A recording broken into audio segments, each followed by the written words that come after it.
Estimados internautas, saudações. Sejam bem-vindos ao podcast Chá de Coaching e Liderança. Espaço este em que os líderes conectam-se, partilham e juntos crescem. É nossa ambição contribuir para a formação ou desenvolvimento de uma comunidade de líderes que sejam conscientes, responsáveis e empáticos. A metodologia que nós usamos para materializar este programa é através de coaching invertido, em que por via de questões nós induzimos a que os nossos interlocutores, no caso líderes que se destacam nas várias áreas da atividade econômica, possam transmitir os conhecimentos teóricos que desenvolveram ao longo do tempo, as ferramentas que aprimoraram para complementar este conhecimento teórico e as atitudes, ser, estar, comportamento que forjaram para corporizar este conhecimento a nível teórico-prático. A técnica que nós usamos é através da conversa fluida, ou conversation that engage. Disse que os líderes estão para a comunicação, tal como a comunicação está para a liderança. Então nós entendemos que através de comunicação é a forma pela qual os líderes transmitem as suas visões, as suas ideias de uma forma sistêmica, consistente, profunda, para não só partilhar, mas também para edificarem uns aos outros. Temos como líder convidado para o podcast de hoje Sérgio Libilo, ele que é especialista em cinema e televisão. Dentro desta denominação genérica há várias skills, há várias funções, há várias atividades. Portanto, esta função, essa superfunção de especialização na área de cinema e televisão é desdobrável em várias outras subatividades que ele na primeira pessoa vai ter a oportunidade de nos explicar. Libilo, bem-vindo ao nosso podcast. Muito obrigado e já agora deixa-me felicitar-vos pelo vosso trabalho. Não é? Acho que estão muito bem enquadrados no contexto da digitalização. Não é? É isso que se esperava e muitos parabéns. Muito obrigado. Libilo, tem feito um trabalho destacável e, acima de tudo, acessível na medida em que recorre muito às plataformas digitais para dar a conhecer o trabalho que tem desenvolvido a nível da comunidade, tem beneficiado muitos jovens, tem beneficiado a própria economia, no entanto que está voltado para a área de desenvolvimento humano, e um dos déficits que o país tem, dentre outros, é a deficiência ou a carência de pessoal qualificado para profissionalizar e também eficientizar as várias atividades. Das várias versões ou facetas da sua atividade, dentre elas consultoria, formação, pesquisa, quais destas é que mais gozo tem e gosta de fazer? Ok. Uma questão muito difícil, porque eu sou mesmo entusiasta, que olha para todas as áreas como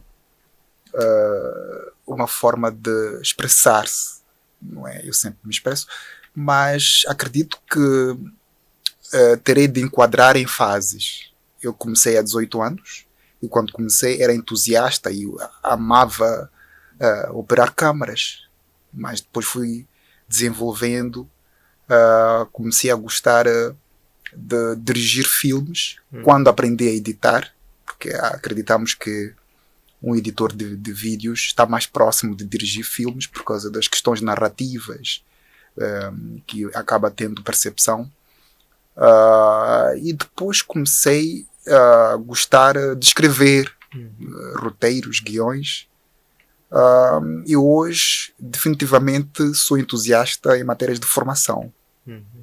Gosto de lidar com jovens, de estar com jovens. Todos os dias eu, quando saio de casa, sempre tenho jovens à minha volta, onde o principal assunto é formação. a aquisição de conhecimento científico para expressar-se, mas também para desenvolver a nossa comunidade. Então, acho que neste momento, nesta fase, o que mais mexe comigo é a questão mesmo da formação. Exato. Muito bem. Como um pedagogo, por assim dizer, alguém envolvido, o que aplica boa parte da sua energia, paixão para transmitir conhecimento, valores, conhecimento técnico, conhecimentos, valores humanos, científicos, por aí em diante. Quais são os desafios que encontra no dia a dia para transmitir essa formação integral? Se nós olharmos para aquilo que pelos passos, vamos lá, o trajeto que teve que percorrer para do entusiasta para um profissional, e depois confrontando-se com várias às vezes conflitos de expectativas que o ambiente de trabalho remete, para ainda assim conseguir se posicionar e focar-se naquilo que entende que agrega mais valor para as pessoas, olhando para os jovens que começam naturalmente com alguma sede de aprender, mas também sede de adquirirem alguma inserção, adquirirem algum ganho e depois quererem por aí crescer. Quais são os desafios que lidam com os jovens em termos de transmissão deste legado, deste pacote de competências técnicas, científicas, humanas, Exato. profissionais? Eu percebi muito bem a tua questão e é interessante, porque logo remeteu-me a fazer uma comparação com a época em que eu aprendi essas tecnologias, e lembrei-me que a questão de sobrevivência não era, vamos lá, não era tão necessária quanto é hoje. Os jovens da minha geração tinham cobertura dos seus pais e, consequentemente, podiam ficar um pouco mais relaxados na questão de aprender, não é? Desapegado e a divertir-se, de certa forma. E, de facto, hoje é um desafio passar conhecimento para um jovem que está com alguma pressa de, logo após a formação, conseguir um enquadramento e levar pão para casa. Acho que a questão da sobrevivência, de facto, cria vários bloqueios. Não é?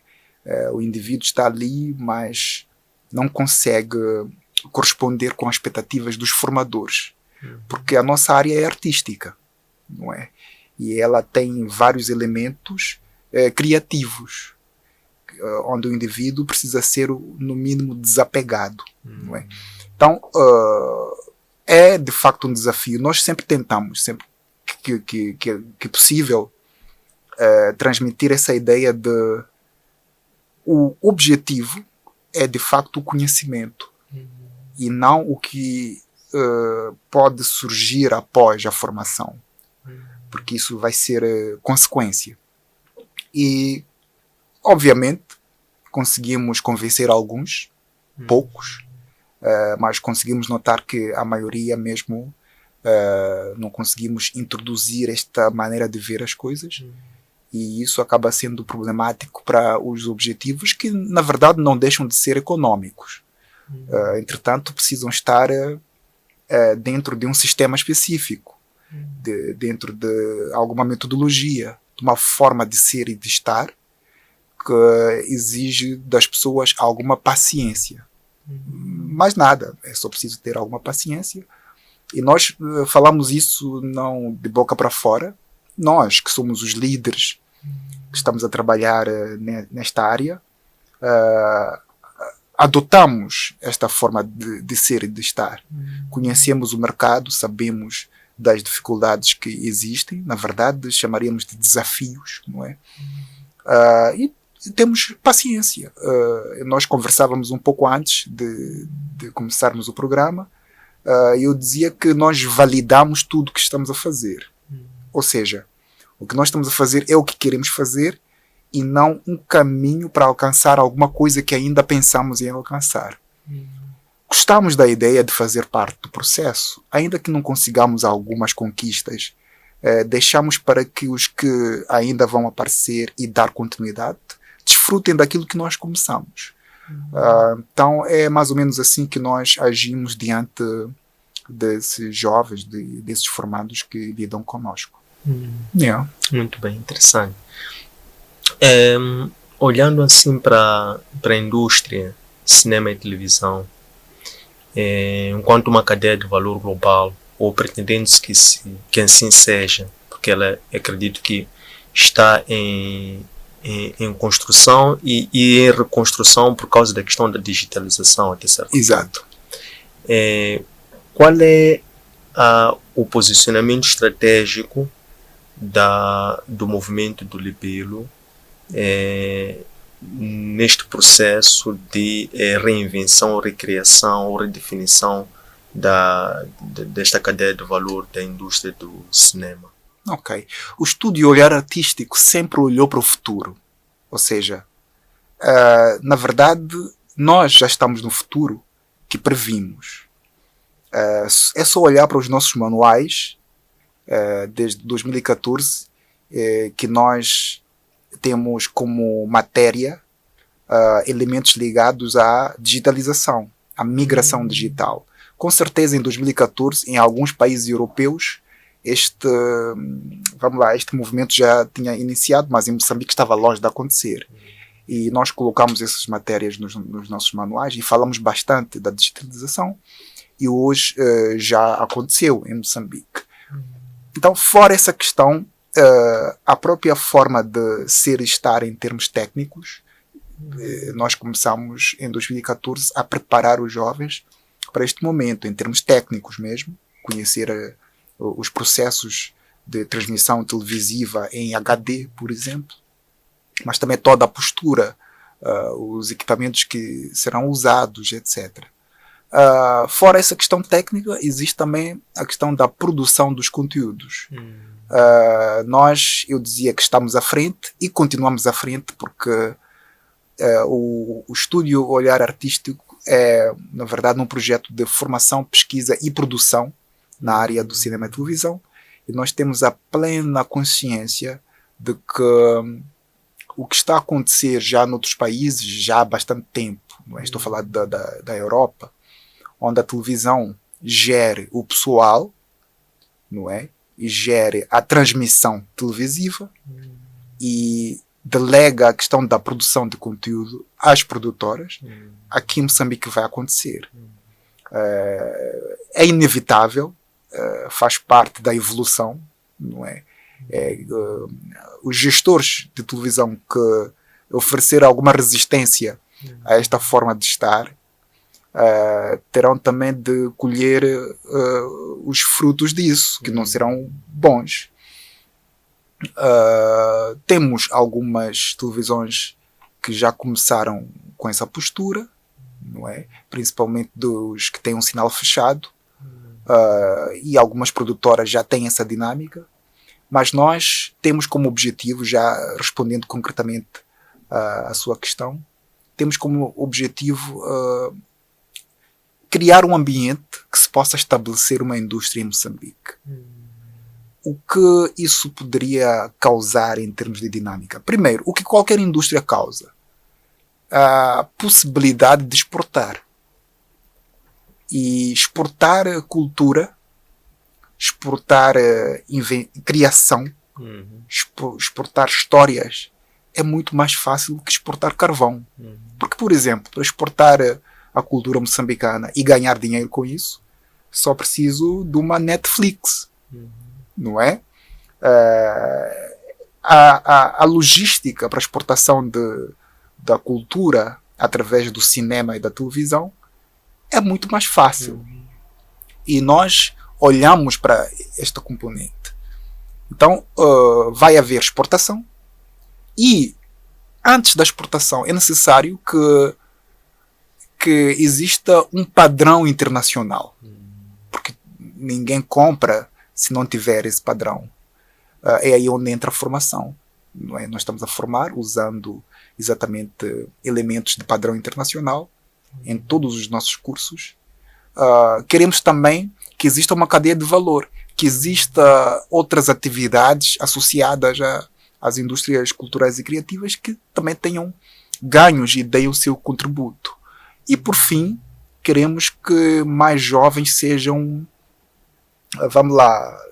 alcançados, não é?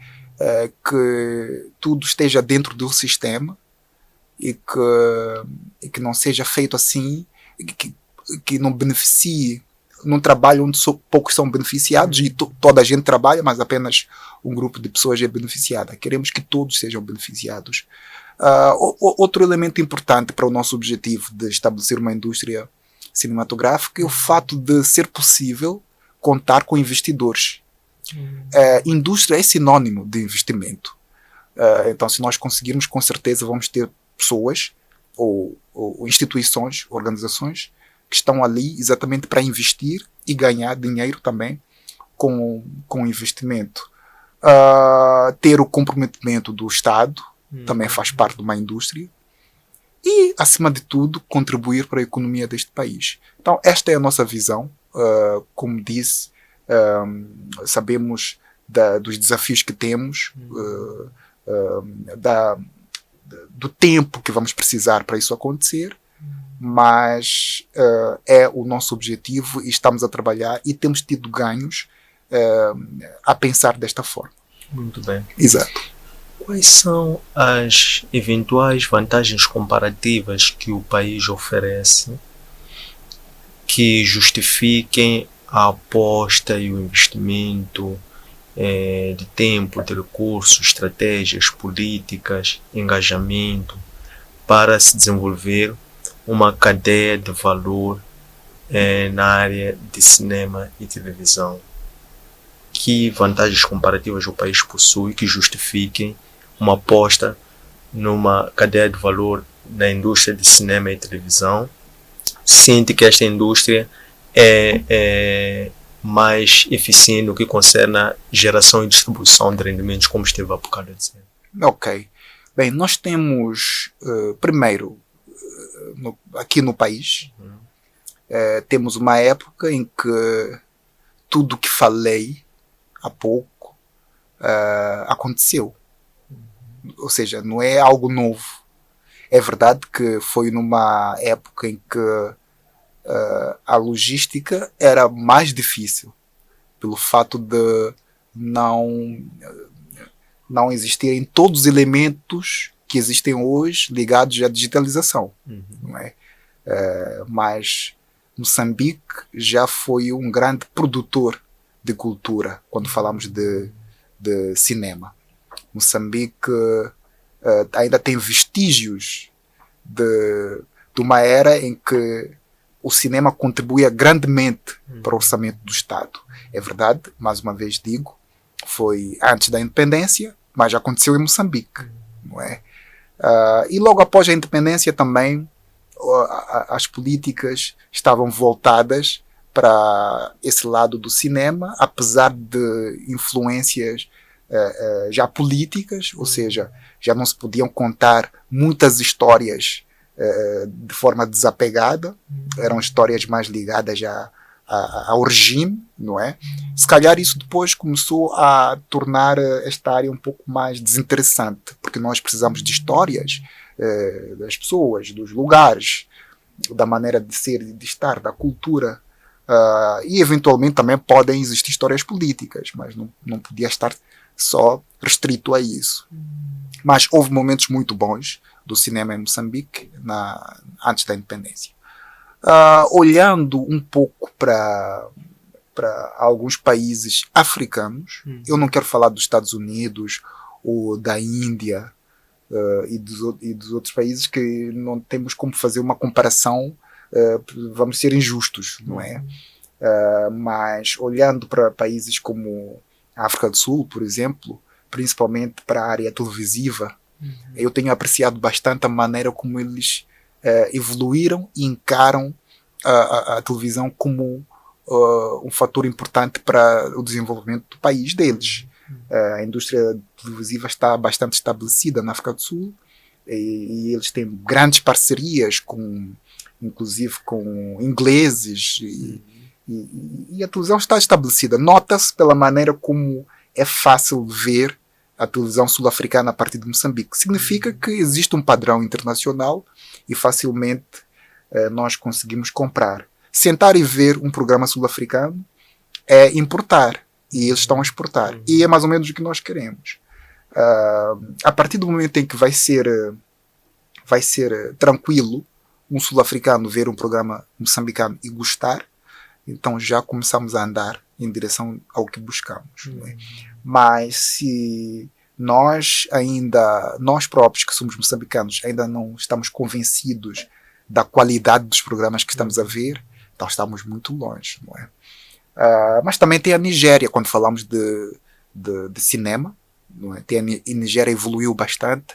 É verdade que alguns elementos técnicos ainda precisam ser melhorados, não é? Mas em termos de produção, que é um fator importante na indústria, eles estão bem avançados, não é? Já conseguem, inclusive, influenciar os seus jovens no sentido de produzir mais filmes e de exporem a sua cultura. Então é isso. Acho que nós temos referências muito boas para apostarmos sem medo nas indústrias culturais e criativas, principalmente para a questão do cinema e da televisão. Exato. Muito bem. Que toques artísticos o movimento Estudo Olhar Artístico empresta aos conteúdos locais para que eles possam, de uma forma criativa, por assim dizer, trazer conteúdos que sejam apreciáveis e que de alguma forma não tragam uma tendência para somente aqueles produtos com aquele catálogo, aquele embrulho que possam favorecer uns aos outros, que produtos que se tornam mais inclusivos e facilmente, por assim dizer, exportáveis. Tendo em conta aquela transição que disse qual era a posição que o país tinha antes da independência, depois, um pouco depois da independência, depois perdeu-se um pouco. Exato. Nós temos assim a noção de que só podemos ter alguma coisa esteticamente agradável a partir de uma ideia, de uma identificação de algo concreto, como por exemplo uma história. Então o Estúdio Olhar Artístico, desde que iniciou, leva os seus formandos durante as aulas práticas a produzir produtos válidos. Ou seja, nós não fazemos de conta. O que é que nós fazemos? Os produtos são validados e são entregues à televisão. Então, os formandos produzem já com todo o cuidado por saber que isto aqui não é um faz de conta. Isto vai para a televisão. Falemos, por exemplo, primeiro, da maneira como apoiávamos a Federação Moçambicana de Futebol, sempre que os Mambas tivessem um jogo, na pessoa do Abel Xavier, na verdade, produzimos vários produtos muito bem elaborados no sentido de promover a seleção moçambicana. Foi por um curto tempo, mas tudo foi feito pelos formandos. Depois, produzimos um documentário chamado Calei Demais, uma história de uma senhora, tem a ver com violência doméstica, que foi bastante, vamos lá, levou muita porrada, vou falar assim claramente, foi muito humilhada pelo marido, mas ela não tinha como expor o marido, não tinha como levar o caso à justiça, por todos os dilemas que nós conhecemos que inibem as mulheres de libertarem-se. Principalmente a questão econômica, mas também a questão do prestígio. O que a sociedade vai dizer? O que a minha família vai dizer? Então tudo isso é retratado no documentário. Só para ter ideia, em termos de interesse daquilo que falava, a maneira como colocou a questão, o documentário foi lançado no Centro Cultural Franco-Moçambicano, com a sala lotada, e com a presença do embaixador da União Europeia. Se tu tens uma sala lotada com especialistas nessa área de violência doméstica e a presença do embaixador, significa que o produto de facto foi validado, mas foi produzido pelos formandos, não é? Então, depois da formação, eles com certeza vão se sentir mais capacitados, mais com autoestima, de entrar e pedir emprego e dizer, não, eu fiz isto, enquanto me formei aconteceu isto, mas isto, se quiserem podem ver neste link e tal. Fora essa questão, temos também o outro produto, é Harmonia na Estrada, são 7 capítulos de programas de televisão que falavam da segurança rodoviária. Foi numa época em que, isso foi recente, numa época em que aconteciam vários acidentes, inclusive aqueles 2 ali da Manhissa, os primeiros 2. Nós produzimos em Xai-Xai, saímos daqui de Maputo, fomos produzir em Xai-Xai 7 capítulos impactantes sobre acidentes de viação. Tivemos também a presença lá de vários elementos da PRM a nível da província de Gaza, no dia do lançamento. E foi, de facto, um produto também com participação dos formandos em Gaza. Para terminar, em termos de produtos que podemos considerar atrativos, não é? Há pouco tempo estivemos ali no Jardim Botânico Tunduro, que é um lugar onde várias pessoas visitam, mas elas vão para descansar muitas vezes, mas aquilo é um lugar para ser explorado. Os vídeos que estão inclusive disponíveis no YouTube, é só no canal de Estúdio Olhar Artístico, qualquer um pode aceder, trazem primeiro a história do Jardim Botânico Tunduro, que é bastante rica, depois traz a questão da própria questões ambientais, a maneira como aquele espaço contribui para o meio ambiente, traz a questão também do próprio lazer, do próprio descanso e, acima de tudo, traz a componente das plantas que existem naquele lugar, que muitas plantas são exóticas, outras são originárias, e depois tem árvores centenárias, e muita gente não sabe, não é? E os vídeos retratam isso. Ou seja, para conseguirmos trazer produtos audiovisuais atrativos, até mesmo para pessoas que estão fora do país, é preciso que existam histórias, é preciso que exista algo concreto, é preciso que exista conteúdo, de facto. E é um pouco disso que estamos a fazer como exemplo que podemos dar para todos que estão nesta área. Exato. Muito bem. Olhando para de uma forma nevrálgica para este estímulo que transmite aos seus formandos, estímulo, incentivo, confiança que lhes atribui, alguma irreverência até certo ponto, que está ligado ao estilo característico de liderança do Libelo. A questão seria o que trabalha em termos de cultura organizacional para infundir e transmitir nestes formandos este medo, por assim dizer, este medo de errar, medo de falhar, e até convencerem-se que errando, falhando, que vão poder aperfeiçoar. Ok. Estamos a falar, deixa-me ver se percebi, estamos a falar de o que nós oferecemos fora a questão técnica, o que nós oferecemos em termos de saber ser e estar aos formandos, é mais ou menos isso? Sim, porque pronto, falando em cultura organizacional, é o agregar vários hábitos, tradições de diversas pessoas, personificada na pessoa do Libelo. Então, como um agregador de várias ideias, como é que consegue confluir, trazê-las imbuídas nos seus próprios valores, mas voltado a transmitir essa irreverência, acutilância, proatividade. Exato. Há uma coisa curiosa no nosso grupo, não é? Eu acho que na verdade, é que acabo saindo beneficiado quando falamos nesse sentido, porque nós, no nosso grupo, temos uma filosofia em que permitimos que as pessoas sejam o que elas são, em primeiro lugar, não é? Não há uma intenção, logo à partida, de transmitir alguma coisa que seja do líder para o liderado. Nós conseguimos conviver tranquilamente com a maneira de ser e estar de cada um, não é? E isso, nós temos notado que esta forma de ser e estar traz, em primeiro lugar, um certo conforto, uma certa união.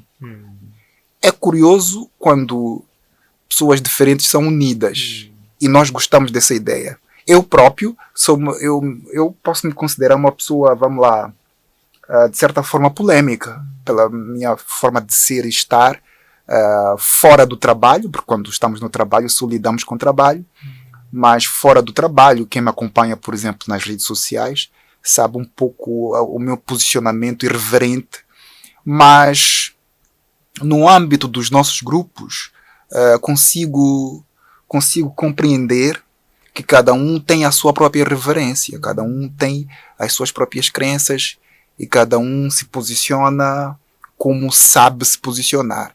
E desta forma conseguimos interagir de propósito, não é? No sentido de ninguém interfere na maneira de ser e estar do outro.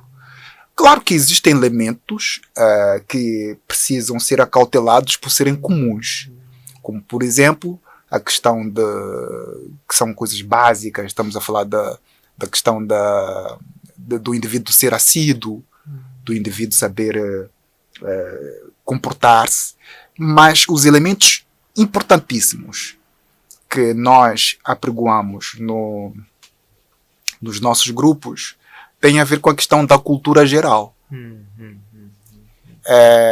Principalmente para algumas formações que nós temos, como apresentador de televisão. É uma formação em que quem não é dotado de cultura geral, logo à partida não vai conseguir passar nesta formação. Então nós apregoamos bastante essa questão da cultura geral, não falando, mas sim mostrando. O que fazemos? Primeiro, levamos os formandos a visitar e conhecer lugares, não é? Levamos a exposições de arte, levamos a visitar museus, levamos a conhecer pessoas, não é? Eles são capazes de conhecer, numa formação de 3 meses, são capazes de conhecer 20 pessoas, entre ativistas, artistas, empreendedores. Eu vou citar alguns nomes que, por exemplo, passaram na última formação de apresentadores de televisão, que é, vamos lá, Cidia Chisung é uma grande ativista, uma menina, deve ter aí uns 24, 25, 26 anos, mas é uma menina super, vamos lá, proativa e um exemplo para as meninas. Ela hoje anda envolvida em ativismo, esteve nos Estados Unidos da América, voltou, agora trabalha na África do Sul. E acompanhamos o crescimento dela ao longo do tempo. Então esteve lá a influenciar os jovens. Temos também o estilista, deve ser o Thierry Nivaldo, exato. Esteve lá, conversou com os jovens, mostrou um pouco, ou transmitiu um pouco esse lado empreendedor para os jovens. Mas também tivemos pessoas como a Matilde Moosha, não é? Que é uma senhora bastante proativa também nas indústrias culturais e criativas, mas também depois tem um lado meio que, vamos lá, curioso, pelo fato de ser uma médica tradicional, não é? É muita gente, alguns políticos, alguns músicos, como o Roberto Chitzonzo. Então, é desta forma que nós tentamos trazer esta componente que citou agora, para que no fim o jovem não pense que foi induzido a ser alguma coisa, exatamente, mas que ele próprio possa ter alguma coisa original, porque pegou um pouco de cada elemento que esteve ali e confrontou com o que ele já é e transformou-se naquilo que ele quer. É desta forma que nós trabalhamos e achamos que é bastante, não é intoxicante, porque ninguém diz o que o outro tem que fazer, simplesmente colocamos os elementos e todos nós aprendemos. Muito bem. Qual é em termos de denominação ou definição, qual é o estilo de liderança que o Libelo está, não diria que cego, que também pode ter uma inspiração, mas que estilo de liderança é este que o Libelo está a implementar neste movimento olhar artístico? Ok, eu li muito Jesus Cristo, não como religioso, não é? Eu li muito Jesus Cristo como líder, de facto, não é? E eu notei algo assim, vamos lá, que mais destacou-se, que é a questão de acolher exatamente o mais fraco, não é? Acolher aquilo que logo à partida podemos olhar e abanar a cabeça. Isso aqui não vai a lado nenhum. Então, eu, na verdade, não posso negar que fui influenciado a ter esse estilo de liderança, de acolher o mais fraco.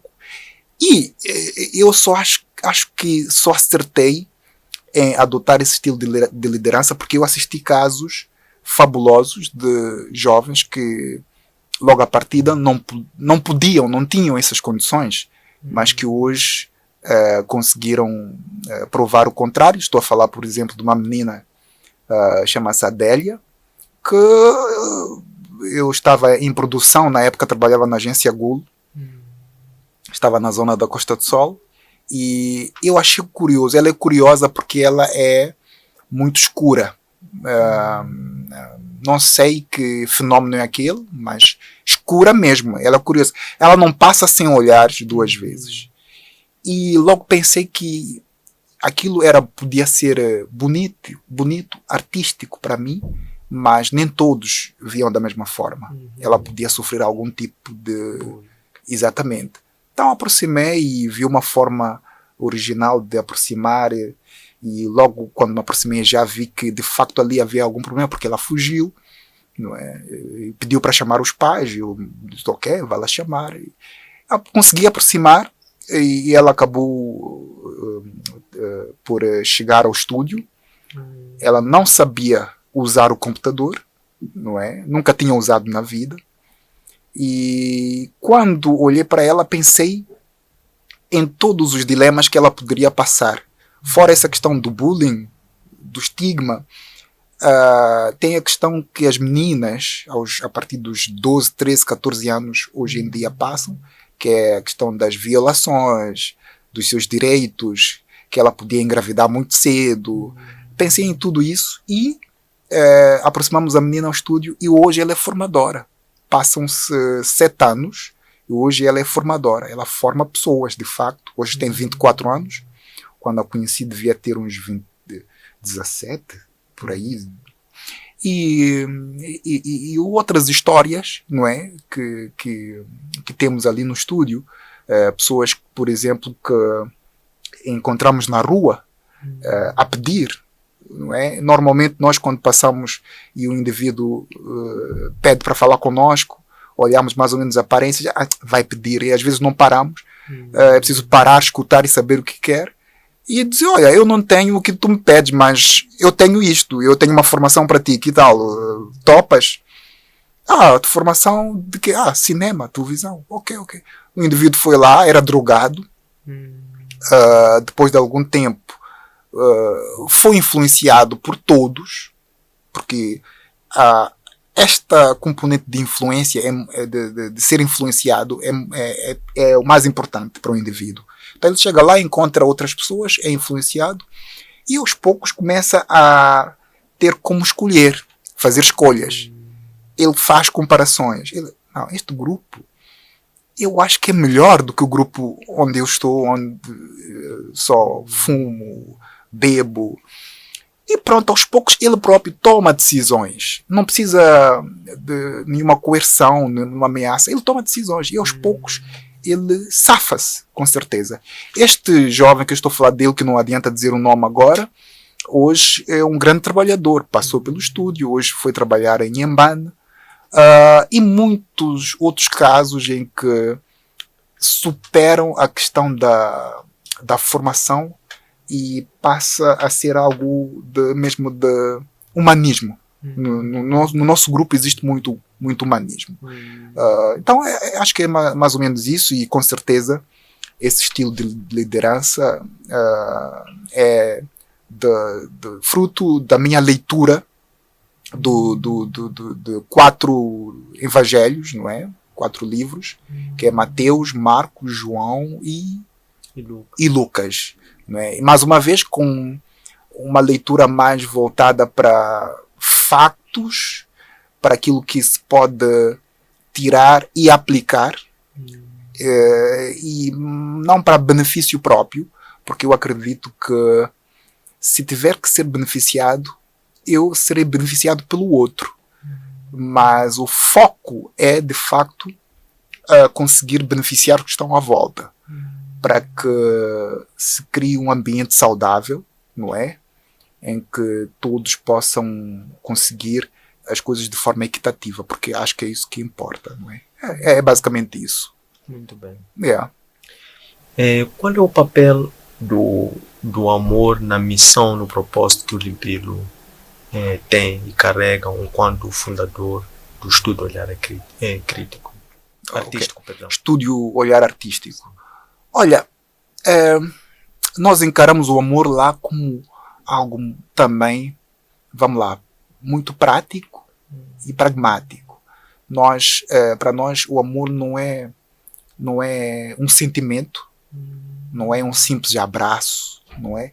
É alguma coisa que consigo fazer pelo outro, não é? O amor é salvar o outro. O amor é, por exemplo, chegar alguém que não tem condições de fazer a formação e fica mesmo provado que essa pessoa não tem condições de fazer a formação, e de forma assim clara e objetiva dizer, não, podes fazer a formação, não há problema algum em fazer a formação. Nós temos formações, inclusive, por causa dessas pessoas que aparecem e não têm condições de fazer a formação, acabamos por abrir formações gratuitas, oferecemos bolsas, não é? Mas acima de tudo, o amor é, depois que essas pessoas entram na nossa, nós chamaríamos isso de cooperativa, ainda não é exatamente uma empresa. Depois que essa pessoa entra, aprende, torna-se profissional de facto, o amor também é libertar essas pessoas, deixá-las encontrar outros lugares, outros ambientes para trabalhar. Por isso que no Estúdio Olhar Artístico eu tenho a impressão de que nós estamos sempre a começar do zero, porque nós, quando formamos indivíduos, depois ficam conosco a trabalhar, tornam-se profissionais e tornam-se atrativos e são solicitados por empresas um pouco mais, vamos lá, organizadas em termos financeiros. Amor é alegrar-se pelo fato de alguém que aprendeu contigo, trabalhou contigo, essa pessoa vai evoluir, vai ganhar um pouco mais. Alegrar-se por isso e não criar alguma hostilidade e pensar que aprendeu e agora está a abandonar, não é? Amor, por exemplo, é eu, como um indivíduo cético em relação a algumas crenças, saber conviver com indivíduos crédulos, sem, vamos lá, condicionar o nosso trabalho, a nossa maneira de ser, de estar por causa disso, não é? E nós temos muito disso no estúdio, no nosso grupo.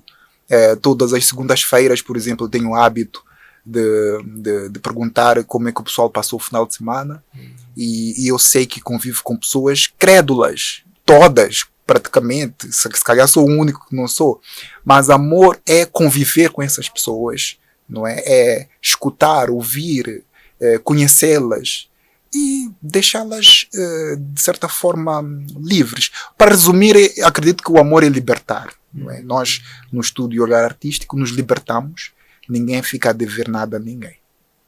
Exato. Qual é o impacto que este movimento está a causar a nível individual destes formandos e também a nível das comunidades onde eles estão a aplicar este saber ser, estar, fazer? Eu acredito que são vários níveis, não é?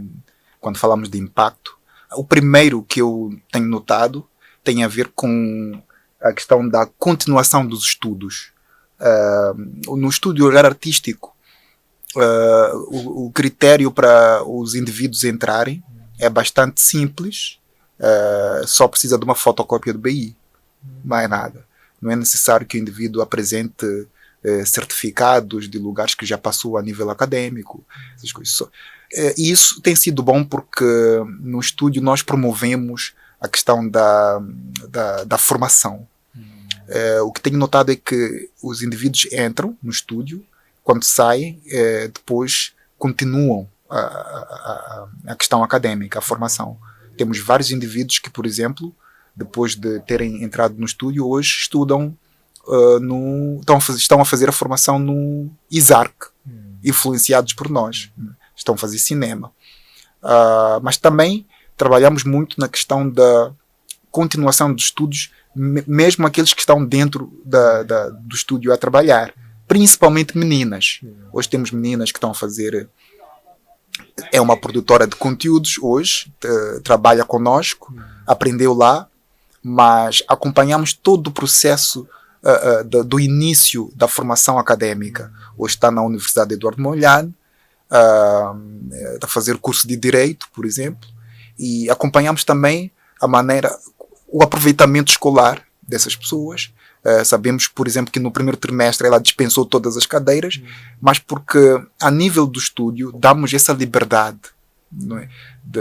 Em termos de desdobramento, os horários de trabalho, há essa liberdade de dizer, olha, podes fazer o trabalho a partir de casa, podes fazer o trabalho a partir da universidade, podes, se tens mais experiência, não precisas estar aqui, podes dirigir de onde estiveres, delegas.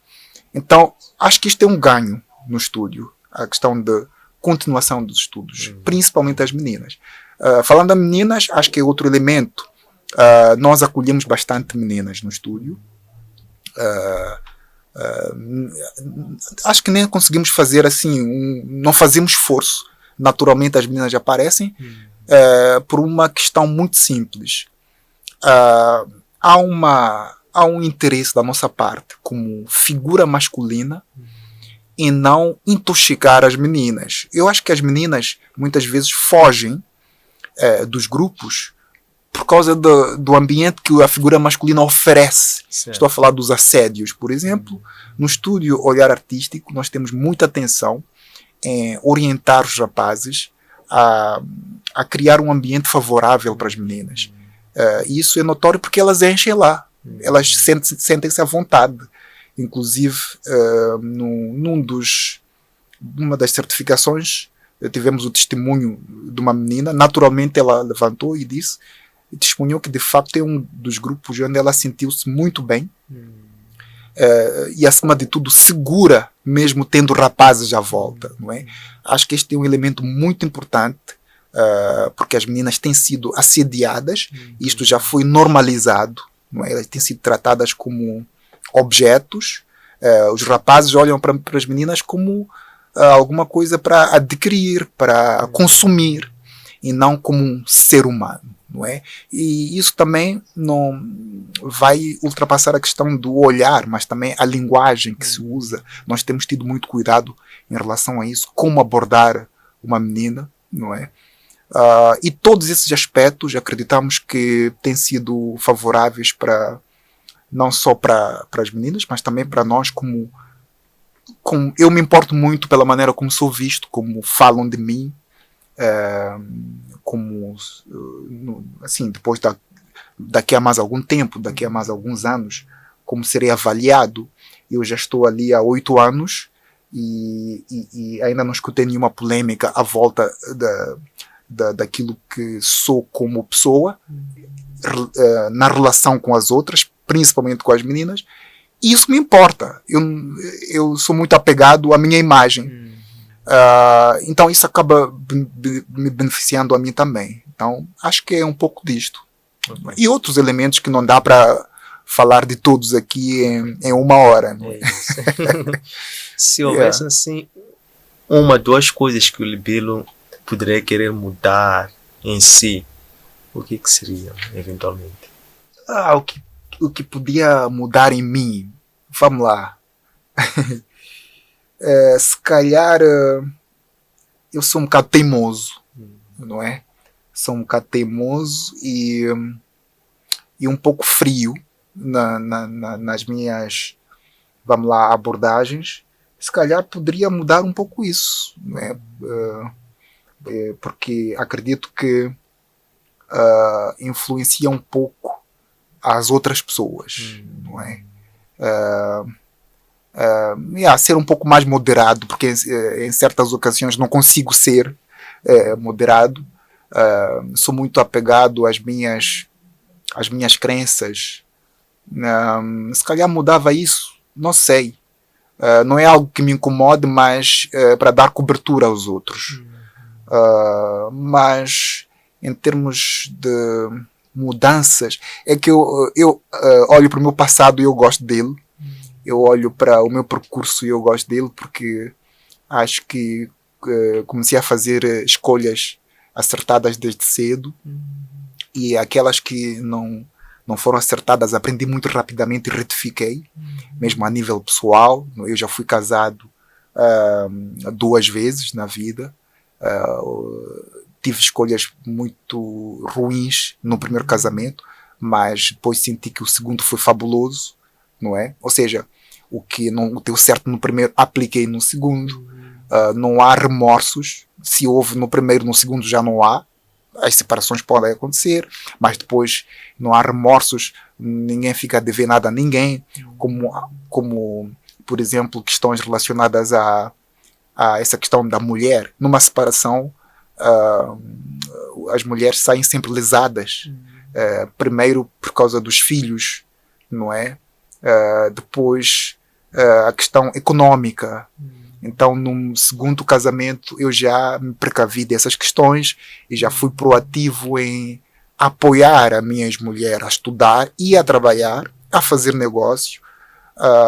E depois a questão do planeamento familiar, saber quantos filhos vamos ter, em que momento vamos ter. Todas essas questões foram cauteladas e pronto. Aprendi muito cedo. Não digo que sou perfeito, mas fui muito proativo em relação a o que dá errado, já aprendo logo e não faço da mesma forma. Muito bem.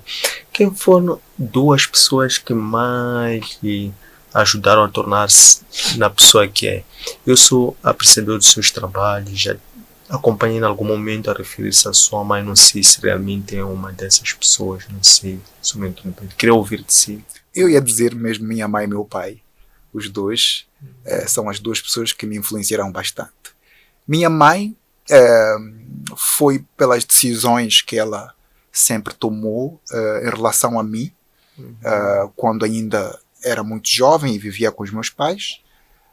Meu pai foi uma influência mesmo desapegada, onde de longe eu olhava e vamos lá, levava aquilo para mim como um estilo de vida. Por exemplo, meu pai é super trabalhador. Ele é pescador desde criança, nunca fez outro tipo de trabalho, sempre trabalhou como pescador profissional, de alto mar. E muitas vezes eu me lembro que era difícil encontrar-me com meu pai, porque os pescadores saem muito cedo e voltam muito tarde. Muitas vezes ficam no mar durante alguns dias. Então ele tinha uma dinâmica de trabalho bem difícil. Mas para a nossa geração isso não era problema. É problema hoje. Os miúdos, o pai ou a mãe some por umas horas, já ficam deprimidos. Mas na nossa geração isso não era problema, não é? Os pais saíam, quando voltavam, pronto, era natural. Muito pelo contrário, é aí onde eu interiorizei essa questão do trabalho. Porque eu via os resultados. Meu pai trabalhava de forma dura, mas depois eu via o que ele fazia. Ele conseguiu construir uma casa que dava para toda a gente viver de forma confortável, conseguiu colocar-nos a estudar, não é? Não faltava o básico em casa, e depois ofereceu-nos essa, vamos lá, o que hoje nós não conseguimos oferecer, eu particularmente, mas ele e a minha mãe conseguiram oferecer-nos o fato de estarem juntos, casarem e ficarem juntos para sempre. É uma cobertura muito boa que ele nos ofereceu, como eles nos ofereceram como filhos.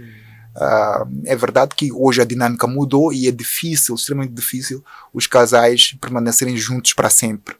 Mas este fato eu não posso negar que foi ótimo, porque foi um exemplo e isso nos influencia como pessoas, como humanos, acima de tudo. E outros elementos, como humildade. Os meus pais são bastante humildes e desapegados. Não é? Meu pai, eu notava que quando ele trabalhava não era por questões de sobrevivência, simplesmente. Ele amava o trabalho dele, conhecia o mar como a palma da mão. Era disputado por donos das empresas no alto mar. Quando saía do emprego, logo a seguir já tinha um à espera. Curioso é o que aconteceu comigo ao longo do tempo, na área de cinema e televisão, enquanto trabalhava como empregado. Também não tinha falta de emprego. Então, com certeza, as figuras que me influenciaram a ser o que sou são os meus pais. Excelente. Libelo, muitíssimo obrigado por ter nos servido o seu delicioso chá de conhecimento, de habilidade e de atitude, que ficou muito bem registrado para nós. Desejamos muita energia, bom ânimo, e que continue com esta pujança, esta força fora do comum. Somente pessoas são guiadas por um propósito e conseguem mostrar esta resiliência, né? E que o Senhor continue a guiar o seu espaço. Muito obrigado. Também desejo mesmo que continue com este projeto e que tragam mais pessoas que possam nos inspirar e, acima de tudo, inspirar os jovens, porque eu tenho a impressão de que os mais velhos estão cada vez mais desatentos em relação à necessidade de passar conhecimento para os mais novos. Certo. Não só conhecimentos em termos, vamos lá, de vivências, em termos espirituais, de mentalidade, mas também conhecimento em termos científicos. Eu vejo que nessa questão científica os mais velhos estão neste momento a disputar com os mais jovens quando falamos de ganhos, não é? E já não há aquela paciência de passar o testemunho. Então, este programa acredito que vem dar cobertura a este desafio, não é? E muito obrigado mais uma vez. Ok, gratidão. Então, estas lições encontram disponíveis na nossa plataforma Facebook, Antônio Sende__ Oficial, nosso canal YouTube, Antônio Sende__ LDA, e no nosso aplicativo Eloep. Um abraço de luz e até breve.